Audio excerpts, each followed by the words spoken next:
At an ordinary airport gate, a flight attendant stopped a well-dressed black man, doubting he belonged in first class. When he calmly tried to show his ticket, she humiliated him in front of dozens of passengers, even slapping his hand away. But what no one knew, not the crew, not the passengers, not even the captain, was that this quiet man wasn't just any traveler. He was the CEO, and he owned every plane, every seat, and every uniform in the airline. By the time they landed, her entire future would hang on a single decision he was about to make.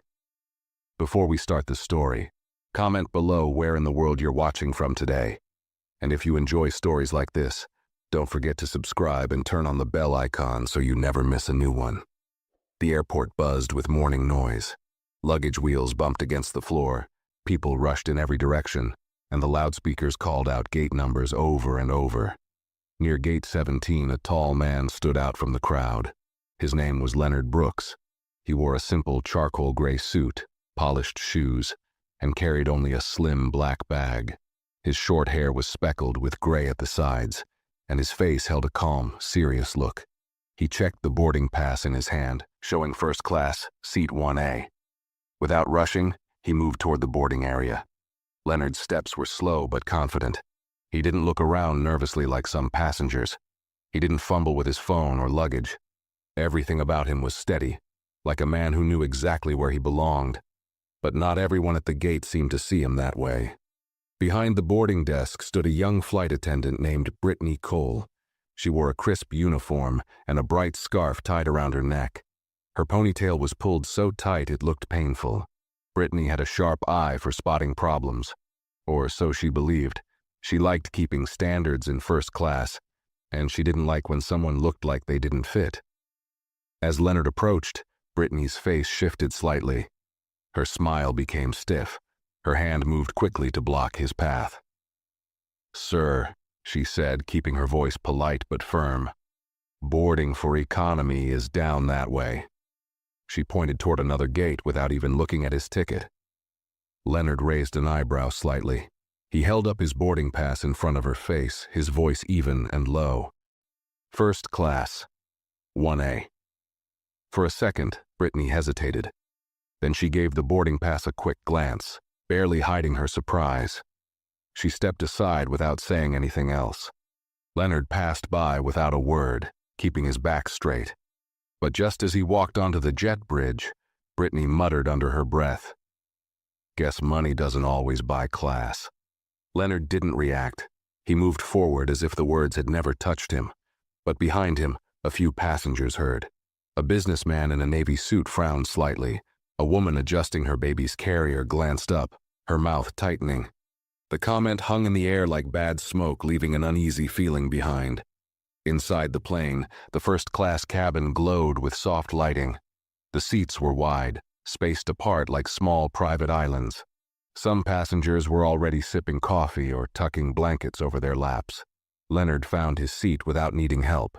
He placed his bag in the overhead bin with smooth movements, then sat down and folded his hands neatly in his lap. His eyes closed for a moment, not to sleep but to block out the noise and clear his mind. Brittany entered the cabin a minute later, holding her tablet. Her eyes quickly scanned the rows until they landed on Leonard. Something about seeing him seated there unsettled her. She tightened her grip on the tablet. A voice inside her head whispered that she needed to check again to make sure he belonged there. It wasn't about the ticket, she told herself. It was about doing her job, keeping order. At least, that's what she told herself. She made her way down the aisle, her heels clicking softly against the carpet. Leonard opened his eyes slowly when he felt the presence near him. Brittany stood there stiffly, her expression cold. "Sir, may I see your boarding pass again?" she asked, her voice loud enough for nearby passengers to hear. Without speaking, Leonard reached into his jacket pocket and pulled out the ticket. He handed it to her with the same calm as before. Brittany snatched it roughly, her fingers brushing against his hand with more force than needed. A man 2 seats away shifted uncomfortably. Brittany stared at the ticket for longer than necessary, looking for a mistake that wasn't there. When she found none, her face grew tight with anger. Without thinking, she shoved the ticket back toward Leonard. Her hand smacked against his fingers hard enough that the ticket slipped free and floated to the floor. A soft gasp rose from the seats behind them. Leonard leaned down slowly, picked up the boarding pass, and straightened again. His face showed no anger, only a deep, silent patience that somehow made Brittany feel smaller than she ever had. "You have no idea who you just disrespected," Leonard said quietly. His voice wasn't raised. He didn't make a scene. But somehow, his calm words sounded louder than any shouting ever could. Brittany blinked, confused for a moment, as a heavy, tense silence spread through the cabin. Passengers stopped pretending not to watch. The air seemed to thicken, every eye drawn to the quiet storm that had just begun at seat 1A. Brittany froze for a second, unsure what to say. She could feel the eyes burning into her back. She quickly straightened her uniform, forcing a tight smile onto her face. "My apologies, sir," she said in a voice that sounded thin and false. "Just following standard checks." But even she knew her words didn't carry any real weight anymore. Leonard did not respond. He simply returned the boarding pass into his jacket pocket and turned his head away, as if Brittany no longer existed. The way he dismissed her without even raising his voice hit harder than any shouting could have. Brittany felt her cheeks burning, and for the first time that morning, a small crack appeared in her perfect professional mask. Trying to shake off the uncomfortable feeling, Brittany turned and hurried toward the galley at the front of the plane. She pulled the curtain shut behind her, pretending to check her tablet but really just needing a moment to catch her breath. She told herself it wasn't a big deal, just a misunderstanding, just another difficult passenger. She had handled worse, hadn't she? In the cabin, Leonard sat still. He glanced out of the window, watching the ground crew loading bags below. His face stayed calm, but inside, a storm was already gathering. He had seen this treatment before, too many times. Different faces, different uniforms, but the same attitude hiding behind fake smiles.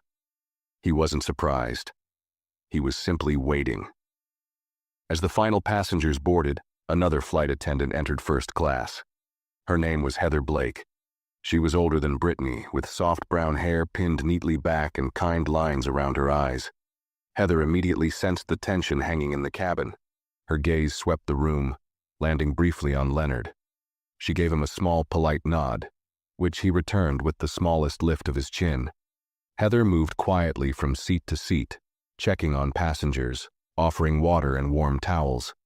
She passed Leonard without stopping, sensing somehow that he wanted to be left alone for now. Across the cabin, Brittany stayed near the galley, pretending to study the safety checklist. But no amount of pretending could erase the feeling growing inside her, the feeling that something was wrong.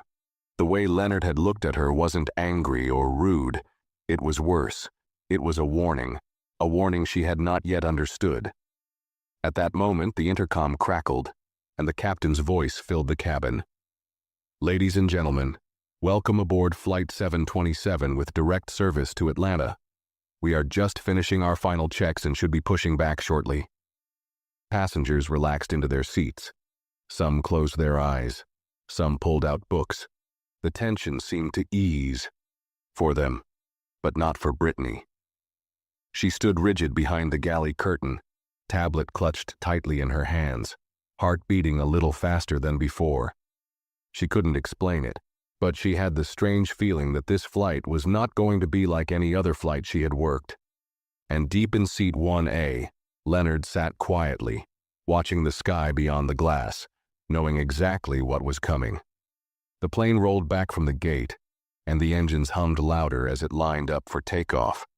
Inside the first-class cabin, the soft chime of the seatbelt sign turning off brought a quiet shuffle of movement.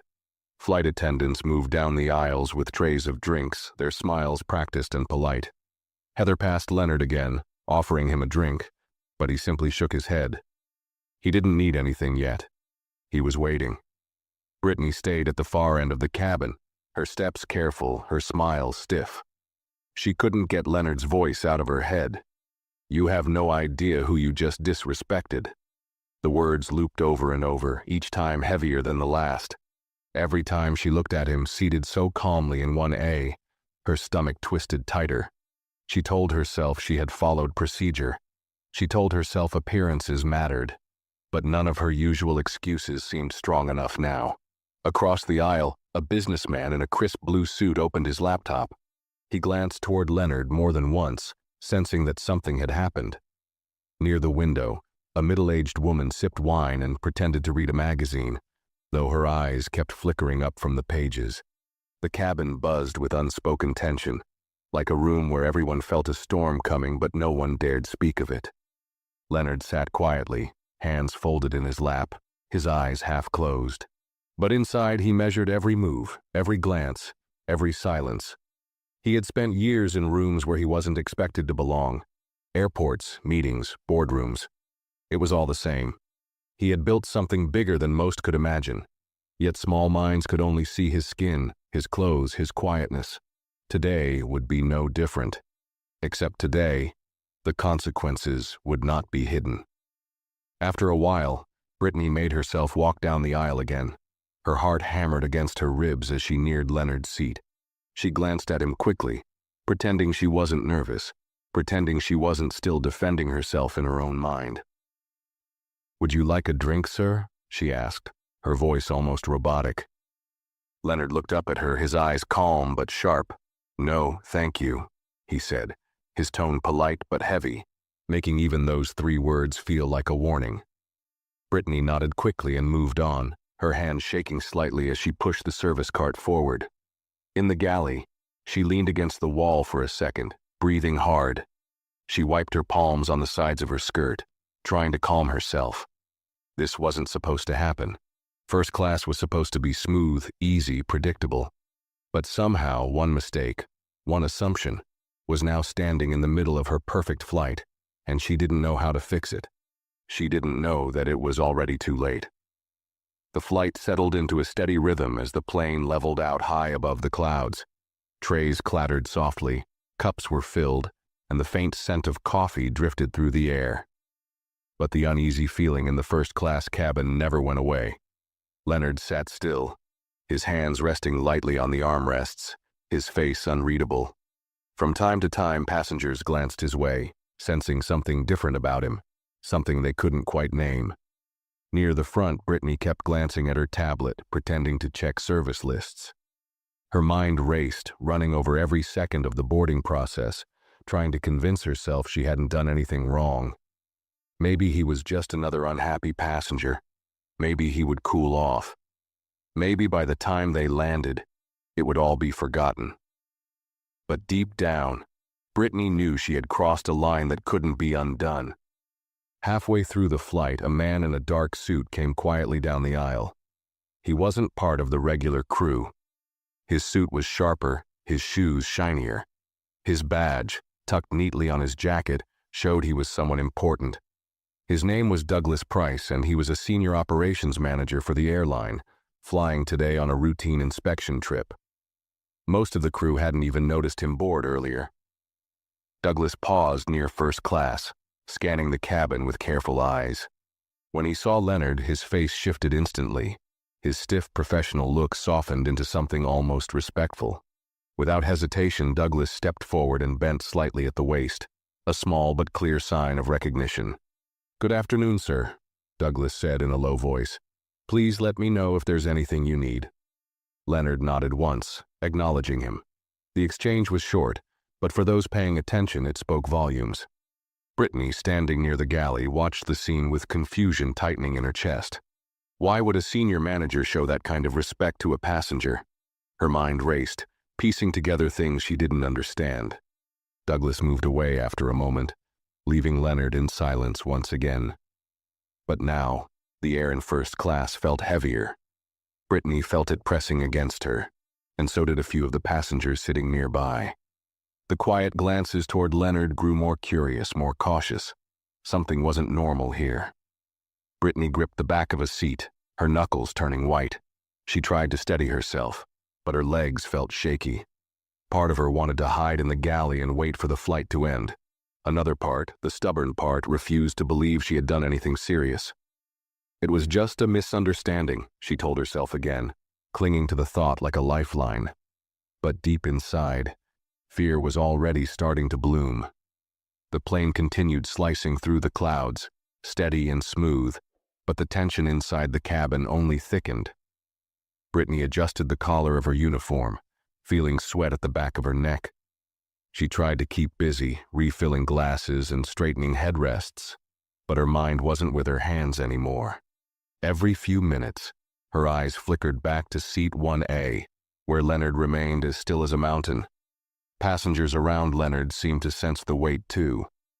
The businessman across the aisle closed his laptop without finishing his email. The woman with the magazine hadn't turned a page in 10 minutes. Even the young couple near the front, who'd been giggling over a movie, now sat more quietly, sneaking glances toward Leonard and then toward Brittany.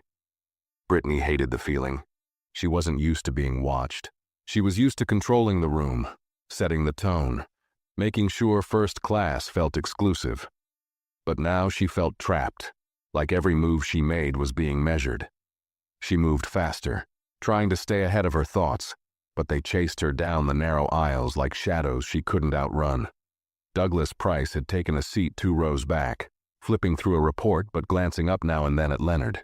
His face remained neutral, but his respect for Leonard was clear in every glance.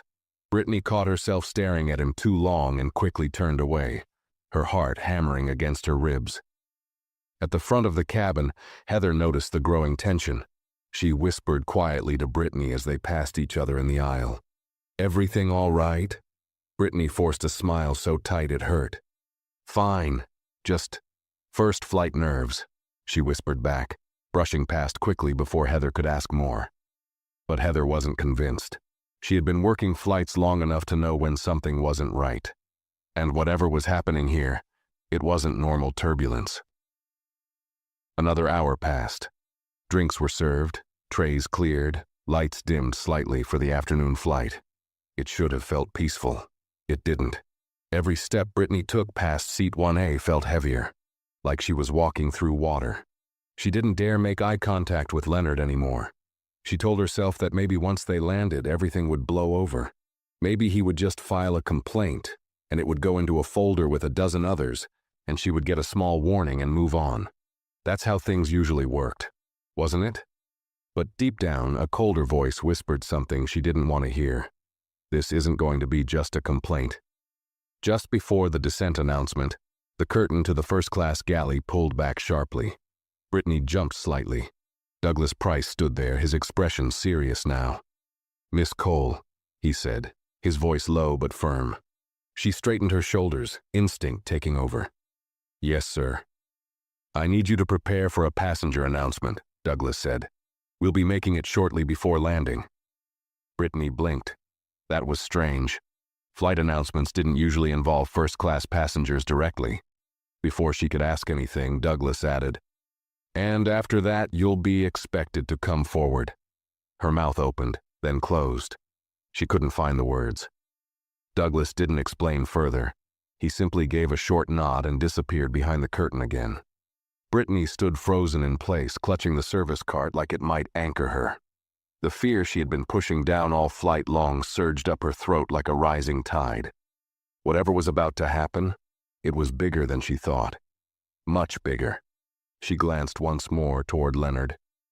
He sat calmly in his seat, looking out of the window, one hand resting lightly on his knee. He looked like a man waiting for something. And Brittany knew, with a cold, sinking certainty, that he wasn't waiting for the flight to land. He was waiting for her world to change. The minutes dragged like hours. Every second felt stretched thin, like the whole cabin was holding its breath.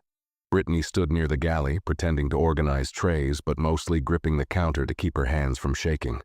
She kept replaying the morning in her head, every look, every word, trying to find some way to explain it all if someone asked. But deep down, she knew explanations wouldn't save her. Not this time. The loudspeaker chimed, and the captain's voice broke the heavy silence. "Ladies and gentlemen, as we begin our descent, please return to your seats and ensure your seatbelts are fastened. We will have an important message shortly." Thank you passengers shuffled in their seats, buckling up, adjusting pillows. But even among the usual landing preparations, something felt different. Eyes darted around the cabin, curious and nervous. Everyone sensed something bigger was coming, even if they didn't understand it yet. Leonard remained seated in 1A, his face calm, untouched by the tension he had quietly built around him. He leaned back slightly, folding his hands together, looking every bit like a man at peace, or maybe a man ready to deliver a judgment. Douglas Price stepped forward, carrying a small wireless microphone. His face was calm but serious, his footsteps slow and steady. Brittany's stomach twisted into tighter knots as she watched him. She had never seen a senior manager take over the speaker during a flight. Not once. Whatever was happening wasn't routine. Douglas cleared his throat and the cabin went completely silent. "Ladies and gentlemen," he began, his voice strong and steady, "we would like to take a moment to acknowledge a very important guest traveling with us today in seat 1A. Heads turned instantly toward Leonard, some passengers leaning into the aisles to see better. Brittany's knees nearly gave out. Her hands gripped the counter behind her until her knuckles turned white. Douglas continued, "It is our great honor to welcome Mr. Leonard Brooks, founder, chairman, and chief executive officer of Horizon Airways, the parent company of the airline you are flying with today." A ripple of gasps ran through the cabin. Mouths opened in shock. Passengers exchanged wide-eyed glances.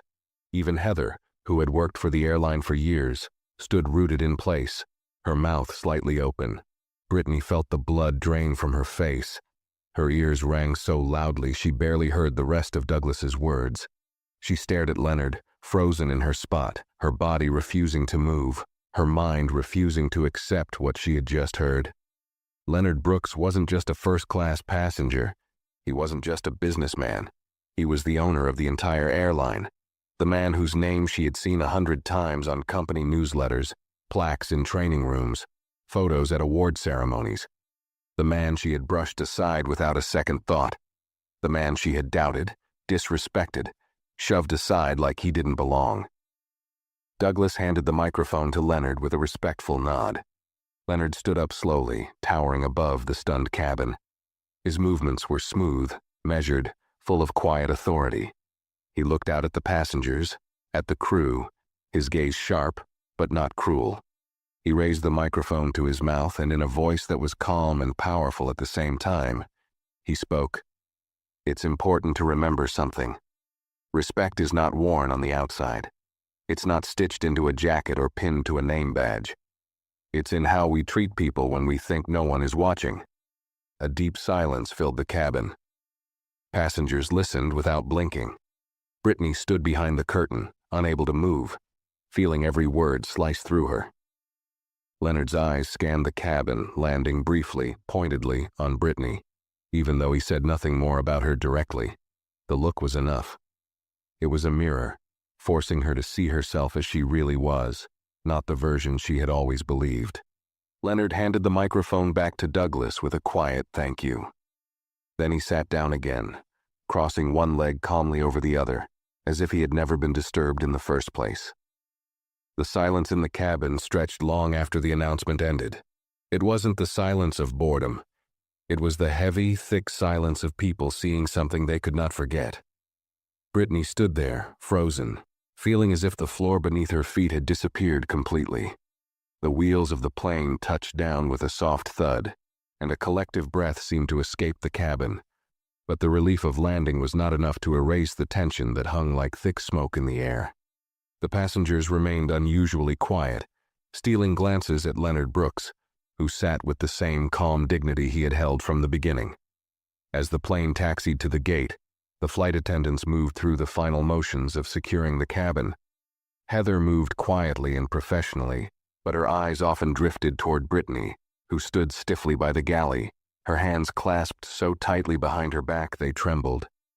Heather didn't ask any questions. She could see enough in Brittany's pale face and lowered eyes. Brittany wanted to disappear. Every second stretched painfully long. Her throat was dry. Her heart thumped loudly in her ears.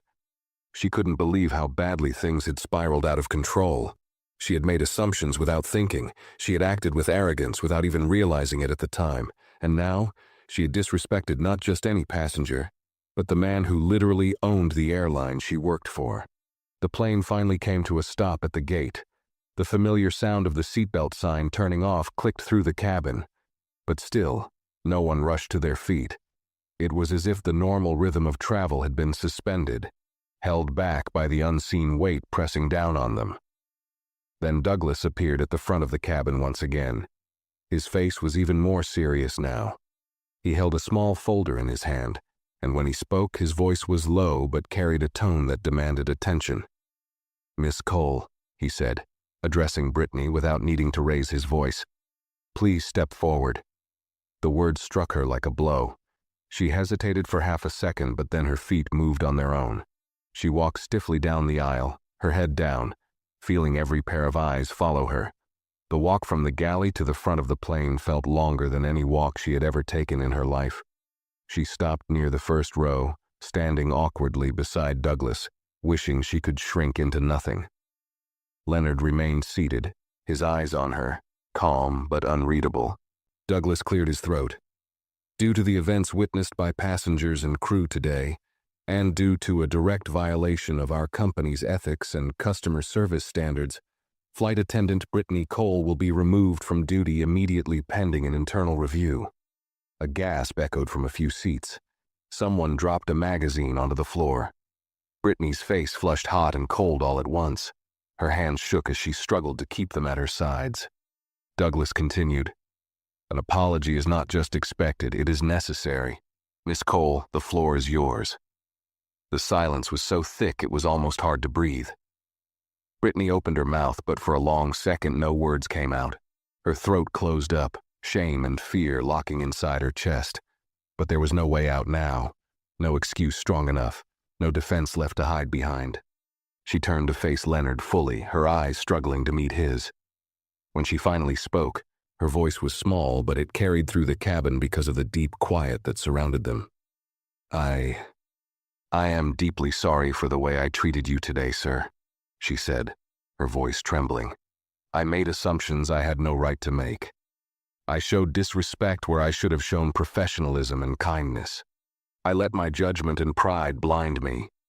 I humiliated you without cause, and for that I am truly ashamed." Her eyes burned, but she blinked the tears back. This wasn't the time for crying. It was the time for facing what she had done. Leonard listened without changing his expression. He didn't rush to interrupt her. He didn't soften or frown.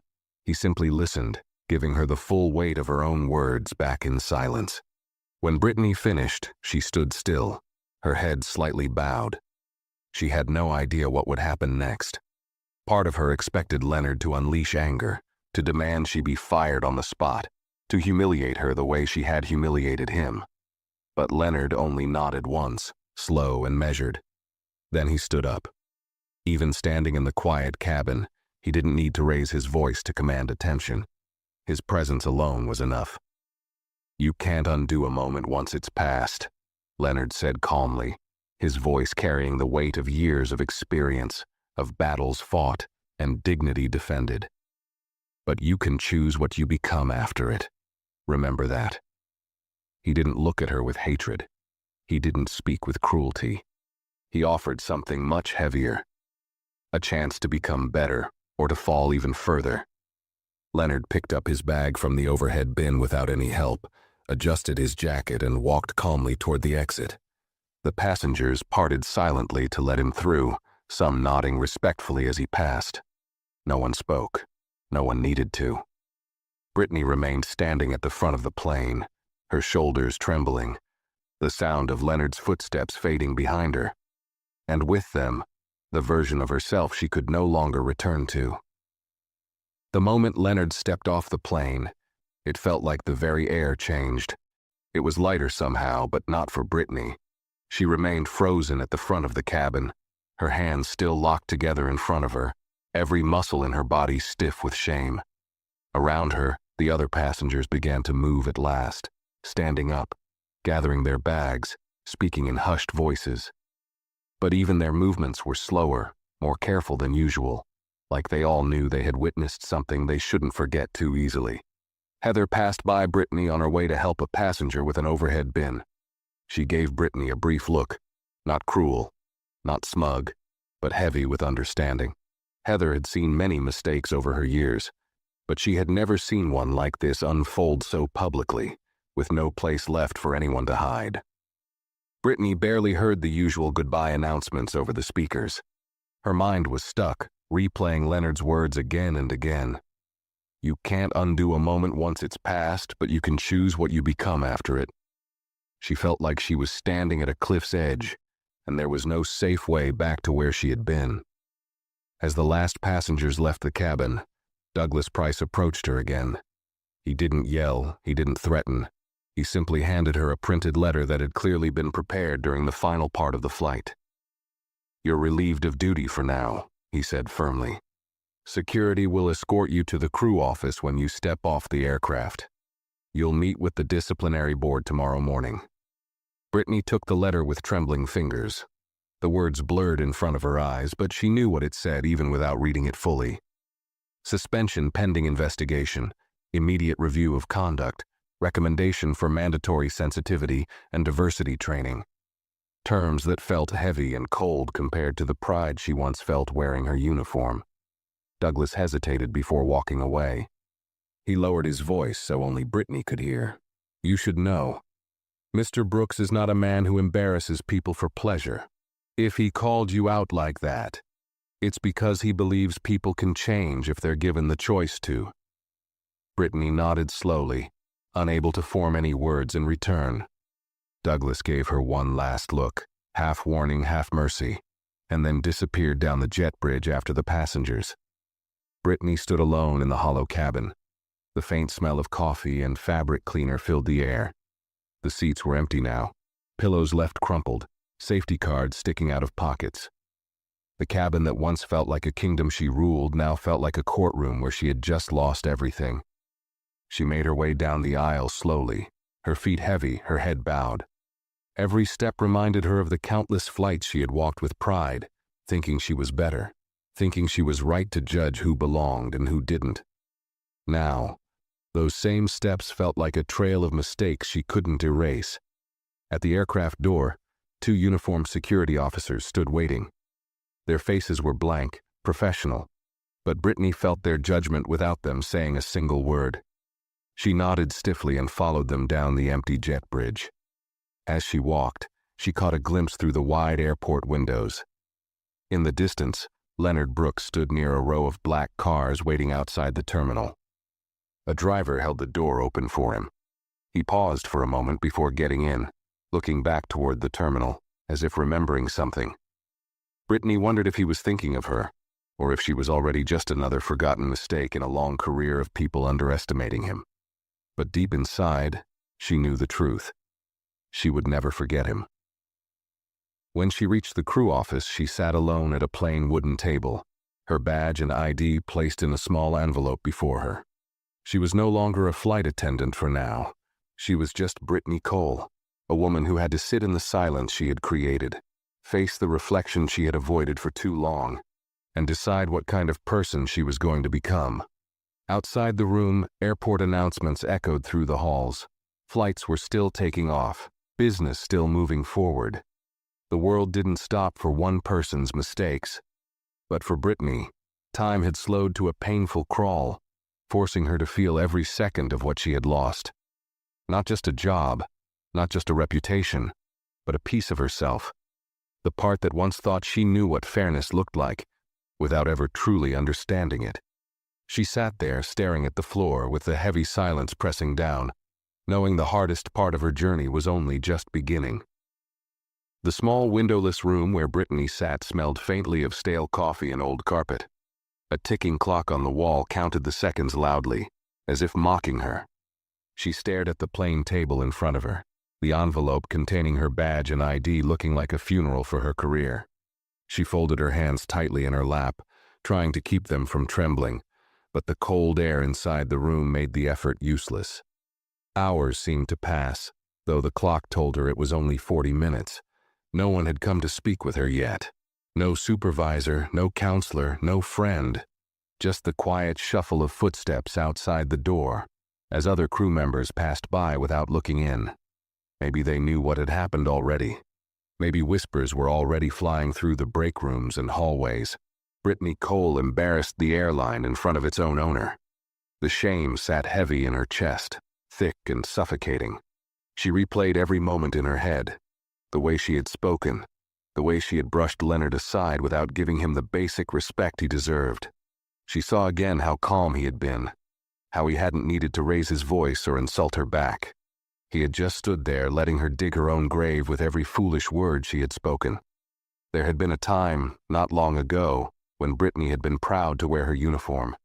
She used to think of herself as a gatekeeper of high standards. She had believed she was protecting the dignity of first class, making sure it stayed special. But now, sitting in that cold little room, she realized how small-minded that pride had been. She had confused respect with appearances, kindness with judgment. And the worst part was knowing that no one had made her act that way. No one had forced her to assume Leonard didn't belong in first class. No one had made her snatch the ticket from his hand, mutter insults under her breath, or shove his dignity aside.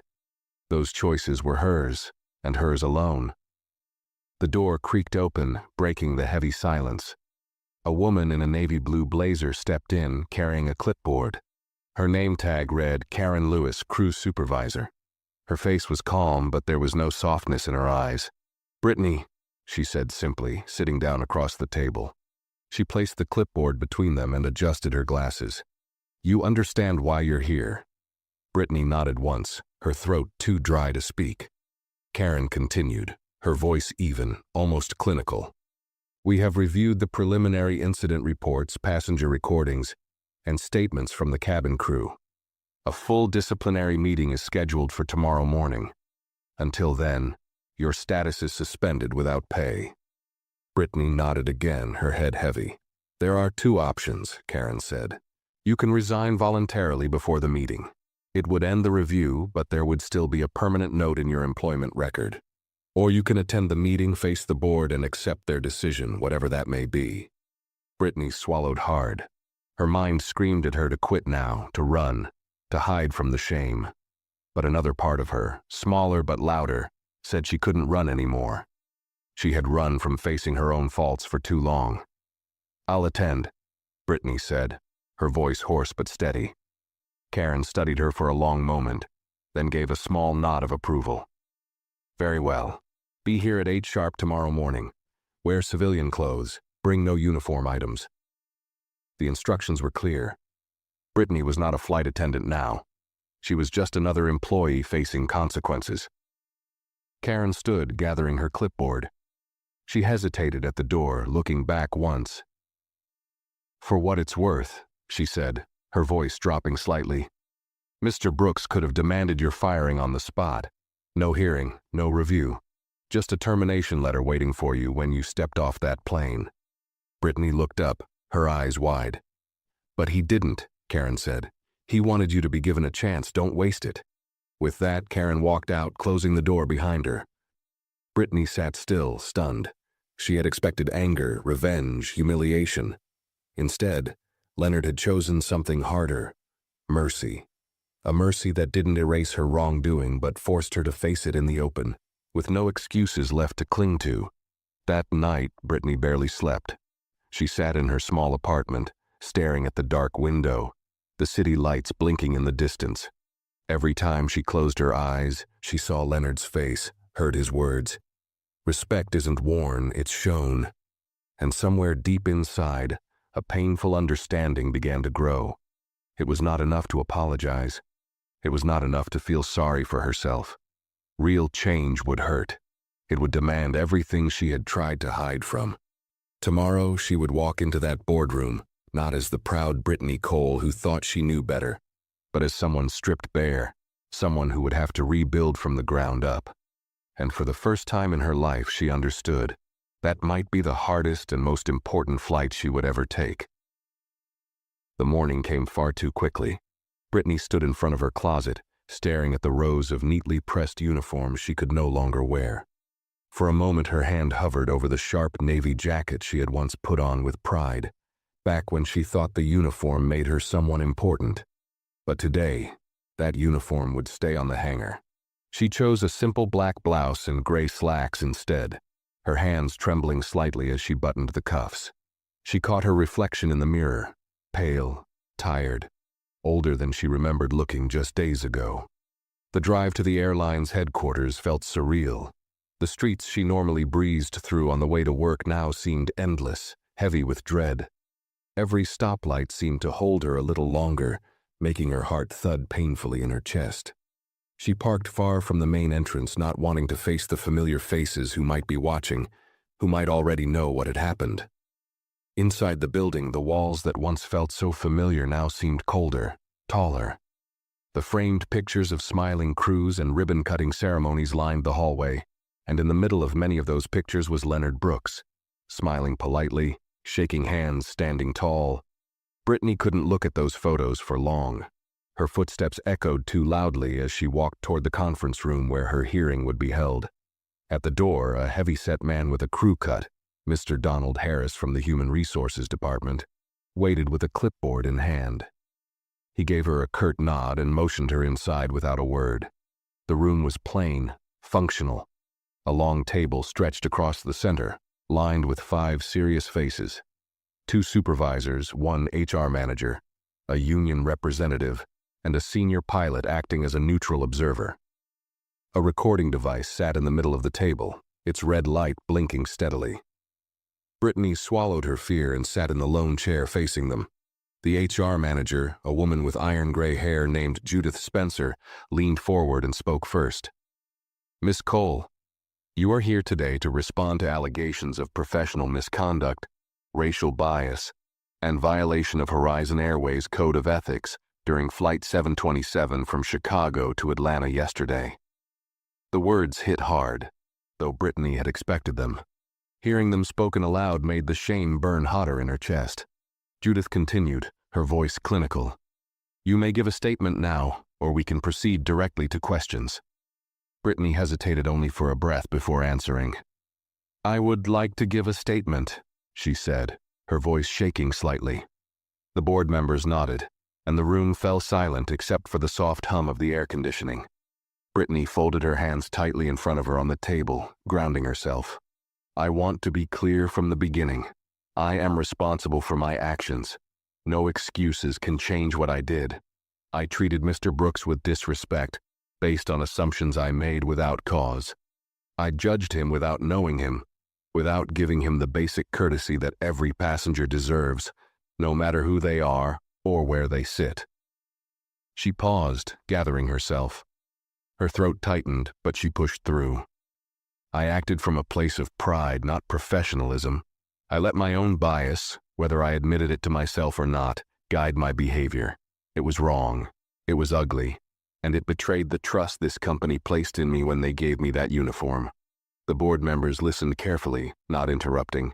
"I humiliated a man who deserved nothing but respect, not because of his title, but because he is a human being. I embarrassed myself, my team, and this company. I regret it deeply, and I accept whatever consequences come from my actions." Brittany finished speaking, her chest rising and falling with each heavy breath. The silence that followed was heavier than anything she had ever felt. She didn't beg. She didn't plead. She had no more lies to tell herself.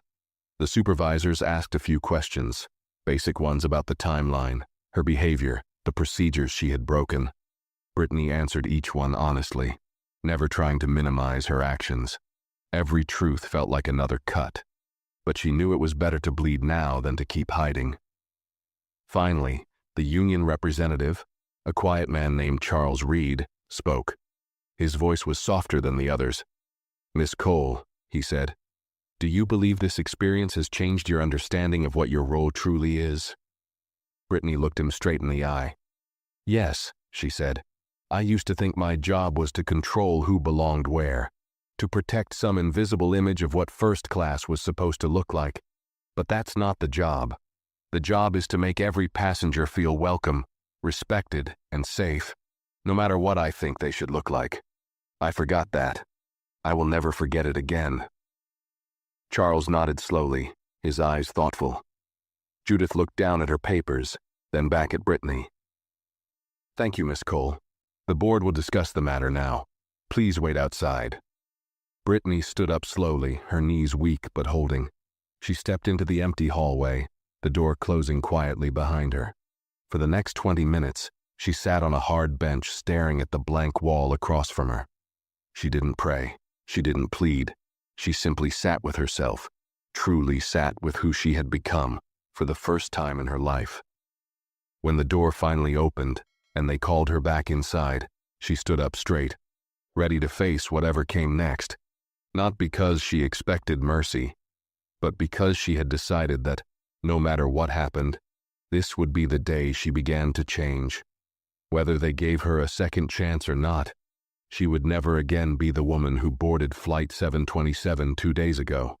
And for the first time in a long time, Brittany understood that losing her old life might be the only way to truly find a better one. The board members sat with a new seriousness when Brittany returned to the room. The clipboard Judith held was filled with notes, and the recording light blinked steadily on the table.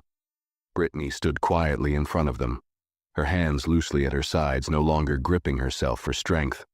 If strength came now, it would have to come from within. Judith cleared her throat before speaking. "Miss Cole, after careful discussion, we have reached a decision." Brittany braced herself. She expected the words termination, discharge, dismissal. She had spent the last half hour preparing herself for the worst, knowing she deserved no less. But what came was something different, something she hadn't dared hope for. "You will not be immediately terminated," Judith said, her tone clear but firm. "Instead, you are placed on final warning status. You will be suspended without pay for 60 days. During this period, you are required to complete advanced cultural sensitivity and leadership training at your own expense." Brittany let out a slow, shaky breath, hardly believing what she was hearing. "You will also complete 40 hours of community service in a program selected by the Airline," Judith continued. "Failure to complete any part of this requirement will result in immediate dismissal without further review." The room remained completely silent. Brittany nodded slowly, her voice cracking slightly as she answered, "I understand." Charles Reed, the union representative, spoke next. His voice was steady but more personal. "Miss Cole, you are being given a rare second chance. Not many are afforded such mercy, especially after such a public mistake." Brittany lowered her head slightly, feeling the truth of his words settle deep into her bones. "Leonard Brooks himself contacted the board this morning," Judith said, pausing to let the words land. "He specifically requested that you be given a chance for redemption rather than immediate termination. He said, and I quote, 'Real leadership is shown not by how hard you punish, but by how much you invest in others' ability to rise after falling.'" The words hit Brittany harder than any punishment could have. Leonard Brooks, the man she had wronged so deeply, had spoken for her when she had no right to ask for it.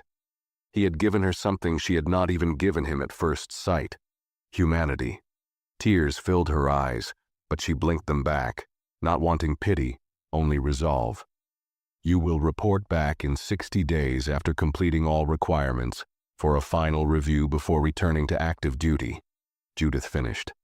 "Until then, consider this an opportunity to rebuild not only your career, but also the values you stand for." The meeting ended with the clicking of pens and the quiet shuffle of papers.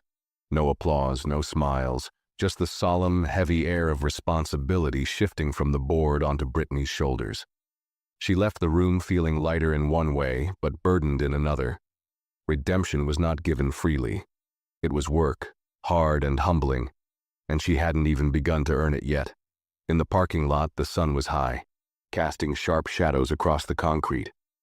Brittany leaned against her small car, staring at the clouds drifting lazily across the bright blue sky. In a strange way, she felt like the world looked different now. Harsher, maybe, but also clearer. The illusions she once wrapped herself in were gone. She drove straight to a small library downtown, the only quiet place she could think of. She sat at a computer, pulled up applications for community service programs, and began reading about cultural history, racial equality, and leadership ethics. Not because anyone told her to, because something inside her knew that a single class wouldn't be enough. 60 days wouldn't be enough. Change wasn't a checklist. It was a lifetime of unlearning and choosing to be better every single day. At first, every article she read felt like a slap, a painful reminder of how blind she had been. But slowly, those slaps became lessons. Every story of injustice, every piece of history she had once skimmed over, now pierced deeper. She saw herself not just in the wrong she had done to Leonard Brooks, but in the small daily wrongs that people like him faced all the time. Wrong looks, wrong assumptions, wrong words whispered when they thought no one would hear. Brittany realized that being good wasn't about big speeches or grand gestures. It was about 1,000 small choices when no one was watching. It would be easy to walk away, to quit, to tell herself it was too late. But Brittany had already made the easy choices too many times before. This time she would stay in the discomfort. She would do the work, and whether or not Horizon Airways ever let her put on a uniform again, she promised herself that she would never, ever forget who she had been and who she had the chance to become. The following weeks moved slowly for Brittany, each day pushing her a little further from who she used to be. Her mornings, once filled with the rush of flight schedules and crew briefings, were now spent volunteering at a local shelter that served displaced families. Her afternoons were given over to mandatory workshops, ones that forced her to sit with discomfort, to confront hard truths about prejudice, power, and the tiny daily decisions that could uplift or crush another human being. The first few days at the shelter were brutal.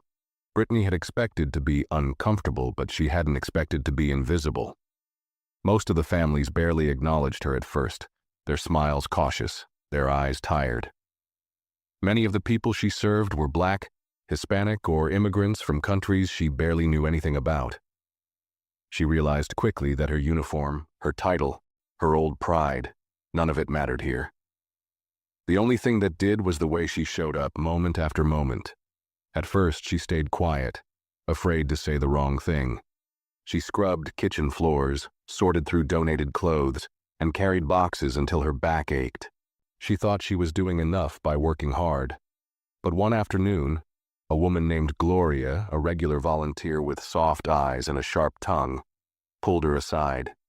"You work hard," Gloria said, wiping her hands on her apron. "But you're still hiding, girl." Brittany blinked, unsure what to say. "Working hard is good," Gloria said, looking straight into her. "But these people don't need another pair of hands. They need to see your heart. They need you to listen, not just serve." That night, Brittany lay awake replaying Gloria's words. For years, she had convinced herself that being efficient, being strict, meant she was doing her job well.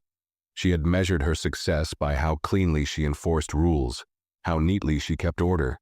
But real service wasn't about order. It was about connection, about seeing people, truly seeing them, even when it was uncomfortable, even when it meant stepping outside of the neat little walls she had built around herself. The next day, Brittany tried differently. She didn't just serve food. She sat with a young boy and listened to him talk about the school he missed. She didn't just hand out donated clothes. She knelt on the floor next to a mother helping her daughter find a winter coat, laughing quietly when the little girl spun around, modeling it like a runway star.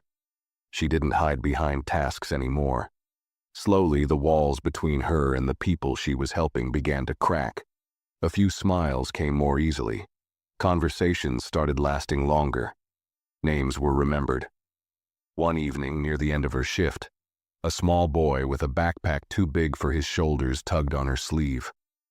When she bent down, he handed her a folded piece of paper. She opened it carefully. It was a crayon drawing, crooked, colorful. And right in the center was a picture of her handing a sandwich to a line of stick figures. Over the top, in shaky letters, the boy had written, "Thank you for seeing me." Brittany's chest tightened so painfully she thought she might not be able to breathe. She realized that the boy had given her something she hadn't even known she needed. Forgiveness, yes, but also something rarer. a reminder that change was possible, that every day was a chance to rebuild trust, piece by piece, choice by choice. As the 60th day approached, Brittany completed her final workshop sessions. She sat through discussions about unconscious bias, systemic injustice, and the power of small kindnesses. She didn't just take notes for the sake of passing. She absorbed every word, letting them settle into the cracks of who she was becoming. One of her final assignments was to write a reflection on her experience. She didn't struggle with the words. They flowed easily now, raw and honest. She wrote about her arrogance, her blind spots, her painful mistakes. She wrote about Leonard Brooks, not just about what had happened on that plane, but about what he had taught her without ever raising his voice. That real power doesn't come from position or authority. Real power comes from dignity, from restraint, from the choice to offer a hand up when revenge would have been so much easier. On her final evening before her review, Brittany stood outside the airline headquarters once again. The building loomed above her, just as imposing as it had been 60 days ago, but she was different now. She didn't clutch her uniform for comfort. She didn't walk in armored with pride. She walked in carrying only herself, flawed, humbled but willing. She knew she might not get her old job back. She knew that forgiveness didn't erase consequences. But she also knew something deeper, something she had never truly understood before. Redemption wasn't something anyone could hand to her. It was something she had to build, choice by choice, day by day.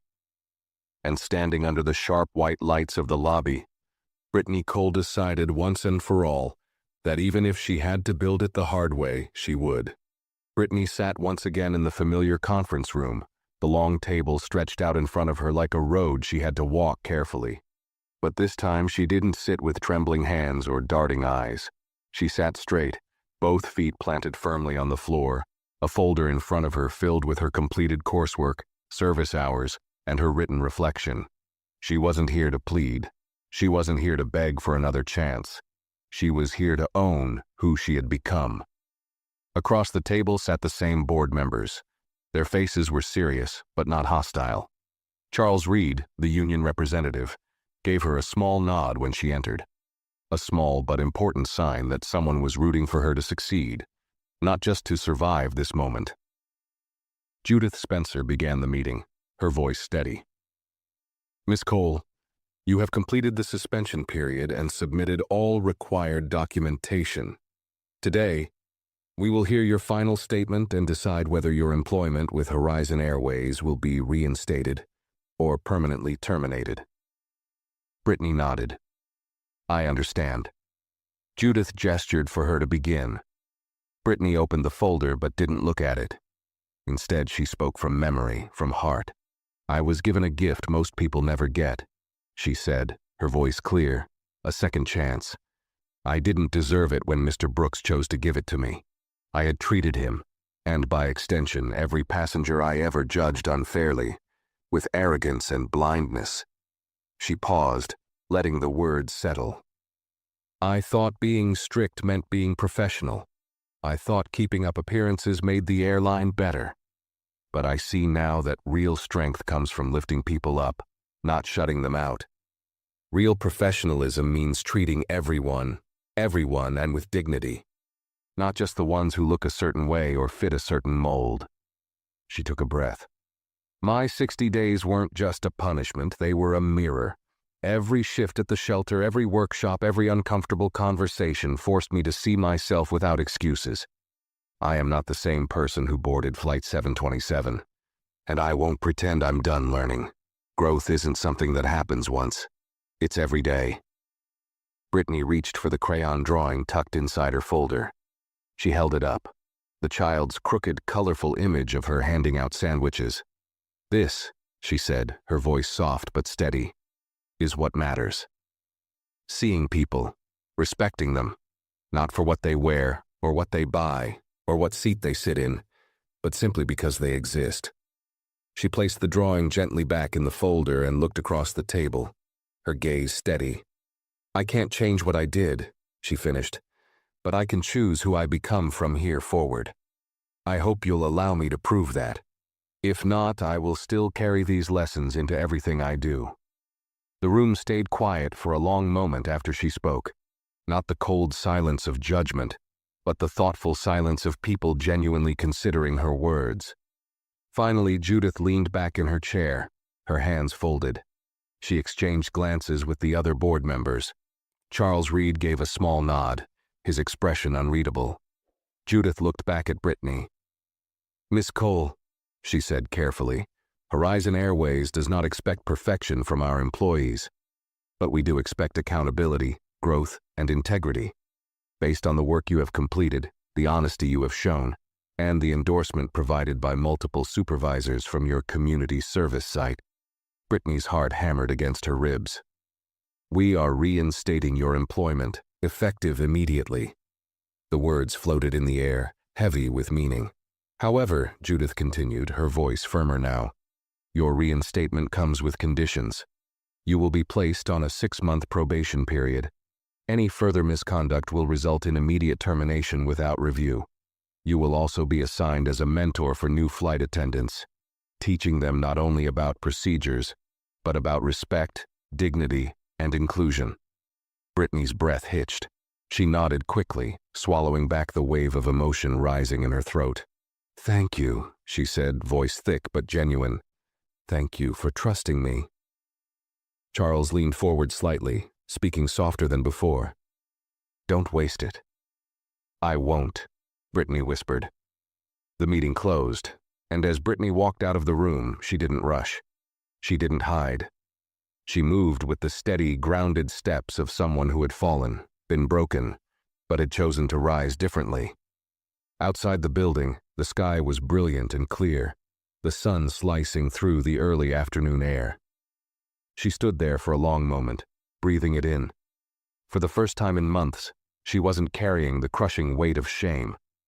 She was carrying something else, something harder but better, responsibility. Her uniform would wait. Her next flight would wait. There was no rush anymore, because Brittany knew now that real change didn't come at cruising altitude, with polished shoes and tight smiles. Real change started on the ground, messy and raw and painful, and beautiful, exactly where it mattered most. 2 days later, Brittany stood once again at the employee entrance of the airport terminal, uniform neatly pressed, badge clipped back onto her blazer. This time, the fabric on her shoulders felt heavier, not because she feared the work ahead, but because she understood it now. Every thread of that uniform was a responsibility, not to the airline, not even to the rules, but to every soul she would meet from here on. Walking through the halls, familiar faces greeted her with polite nods. Some smiled warmly, while others showed a colder politeness, unsure how to treat her now. Brittany didn't blame them. Trust wasn't a coat you could slip back into overnight. Trust had to be earned again, layer by layer, moment by moment. She reported for duty early, arriving at the crew lounge before anyone else. Sitting alone at one of the small round tables, she reviewed her flight assignment for the day. It wasn't a glamorous international route or a high-profile business shuttle. It was a simple domestic flight, Atlanta to Kansas City and back. In the past, she might have felt disappointed at such an ordinary route. Now she welcomed it. Every passenger, every seat, every interaction, they were her new starting line. As the rest of the crew filtered in, Brittany noticed Heather Blake, the senior flight attendant from the day of the incident, among them. Heather gave her a slow, searching look, then walked over and sat down across from her without asking. "Good to see you back," Heather said simply, no judgment in her voice. Brittany smiled softly. "Good to be back." Heather tapped her fingers lightly on the table, studying her for a moment. "Word travels fast around here," she said. "People know what happened. Some are watching you, seeing what you'll do next." "I know," Brittany said. She didn't flinch. She welcomed it. Heather leaned back slightly, her expression thoughtful. "You'll be working with the new hires today. They're green, nervous. Some will think they know it all. Others will be terrified. Be patient." "I will," Brittany promised. The boarding process began smoothly. Brittany positioned herself at the front of the plane, greeting passengers with genuine warmth. Every good morning, every welcome aboard was said with meaning, not out of habit. She noticed things she had never bothered to see before: the tight smile of a father traveling alone with two restless kids, the tired eyes of a woman balancing a briefcase and a stroller, the hesitation in a young man clutching his first ever plane ticket like it might disappear. She saw them now, truly saw them, and that seeing changed everything. Halfway through the boarding, one of the new hires, a young man named Ethan, approached her nervously. He held out the passenger manifest with shaking hands. "I think I made a mistake seating someone," he whispered, panic in his voice. Brittany took the manifest and scanned it quickly. A woman seated in economy was actually listed under a first-class booking. She smiled reassuringly at Ethan. "It's all right," she said softly. "We'll fix it. Mistakes happen." Together they approached the woman, apologized sincerely, and moved her to her rightful seat in first class. Brittany caught the woman's surprised but grateful smile as she settled into her proper place. Walking back to the galley, Brittany turned to Ethan. "Do you know what the most important part of our job is?" she asked. Ethan frowned slightly. "Safety?" "Safety is critical, of course," Brittany said, her tone patient. "But beyond that, respect, making sure every person on this plane feels seen, heard, and valued, no matter where they sit." Ethan nodded slowly, the words settling into him. Brittany could see it happen, the small shift, the beginning of real understanding. Later, during beverage service, Brittany caught her own reflection in the polished surface of the coffee pot. For a moment, she barely recognized herself. Not because she looked different, but because the woman in the reflection was no longer rushing to judge or control. She was there to serve, not from a place of pride, but from a place of humility and strength. When the plane touched down in Kansas City, the captain made the usual landing announcement, thanking the passengers for flying with them. Brittany stood by the front door, smiling warmly as passengers filed out. Some nodded, some thanked her sincerely. One older gentleman paused before exiting. His suit was rumpled from travel, and his briefcase looked battered from years of use. He looked her directly in the eye and said, "Thank you for treating me like I mattered." Brittany's throat tightened unexpectedly. She smiled and nodded, unable to speak for a moment. After the last passenger left, and the cabin fell into quiet, Brittany leaned against the jump seat for a moment, closing her eyes. Maybe most people would forget this flight as soon as they walked into their next meeting, their next hotel room. But Brittany wouldn't forget. She would remember every face, every word, every small moment of connection. Because redemption wasn't a dramatic event. It was this, the everyday choice to do better, to be better. And for the first time in a long time, Brittany Cole was exactly where she needed to be. Not just on the plane, but within herself. The return flight to Atlanta passed under a sky tinted orange and gold by the late afternoon sun. Clouds floated like islands far below, and the hum of the engines was steady and comforting. The passengers settled in quietly, the soft clink of ice in plastic cups and the occasional page-turning of a magazine filling the cabin with a gentle rhythm. Brittany moved through the aisles with quiet purpose, checking on passengers with a genuine smile, adjusting a blanket here, offering water there. Every small act felt meaningful now. Every interaction was a reminder of how far she had traveled. Not in miles, but in understanding. She wasn't perfect. She never would be. But she was awake now in a way she hadn't been before. Midway through the flight, she paused in the galley, taking a moment to sip a glass of water. Ethan, the new hire, approached her with a grin, looking far more relaxed than he had at the beginning of the day. "You make it look easy," he said. Brittany chuckled softly. "It's not," she replied. "It's just worth it." He nodded thoughtfully and returned to his duties, leaving Brittany alone with her thoughts. She looked out the small window, watching the endless stretch of sky and the fading horizon. A thought struck her then. How small the world looked from up here. How tiny all the things that had once seemed so important now felt. Reputation, pride, appearances, all of it shrank under the vastness of the open sky. As they began their descent into Atlanta, Brittany prepared the cabin for landing. She moved through her checklist carefully, methodically, but her mind wandered back to the boy at the shelter, to the crayon drawing he had given her. She had folded that paper carefully and placed it in her locker, where it waited for her return, a simple reminder of the moment she truly began to change. The wheels touched down with a gentle bump, and the familiar skyline of Atlanta rose to greet them. Passengers stirred, gathering their belongings, stretching tired limbs. Brittany stood by the door, ready to say her goodbyes. One by one, passengers filed past her. A mother carrying a sleeping baby mouthed, "Thank you," with a tired but grateful smile. A teenager with a skateboard tucked under his arm flashed her a thumbs up. An elderly woman placed a wrinkled hand on Brittany's arm and said quietly, "You made this flight feel special." Each word, each gesture, wrapped around Brittany like a soft armor, not to shield her from judgment, but to remind her that she was doing it right this time. Not perfect, but present. Not flawless, but real. As the last passenger exited, the crew began their final checks.